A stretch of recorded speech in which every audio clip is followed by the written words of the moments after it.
بسم اللہ الرحمن الرحیم وَمِنَ النَّاسِ، یہاں دیکھیں واضح ہوا میزر میں وامی نون کے زبر کو اس نون کے ساتھ ملاتے ہوئے پڑھیں گے کیونکہ نون کے اوپر شد ہے۔ جب بھی نون کے اوپر شد آ جاتی ہے تو وہاں پر غنہ ادا کیا جاتا ہے۔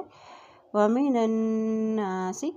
وَمِنَ النَّاسِ مَن يُعْجِبُكَ، اب یہاں دیکھیں میم کی زبر کو یا کے ساتھ ملاتے ہوئے پڑھیں گے کیونکہ یا کے اوپر شد ہے اور یہ میم نون ساکن ہے، اور اس لیے میم کی زبر کو یا کے ساتھ ملاتے ہوئے پڑھیں گے، اور اسی طرح یا کی پیش کو آئین کے ساتھ ملاتے ہوئے پڑھیں گے۔ یا پیش آئین یو جیم زجی یو جی پا پیش بو یو عجیبو کا کا یو عجیبو کا میں یو عجیبو کا میں یو عجیبو کا قولہ کا زبر واو قو، واو کے پر جزم ہے، کا کی زبر کو واو کے ساتھ ملاتے ہوئے پڑھیں گے۔ لام پیش لو ہا الٹا پیش ہو کو ایک حرکت لمبا پڑھیں گے۔ قولہ قولہ فی الحیات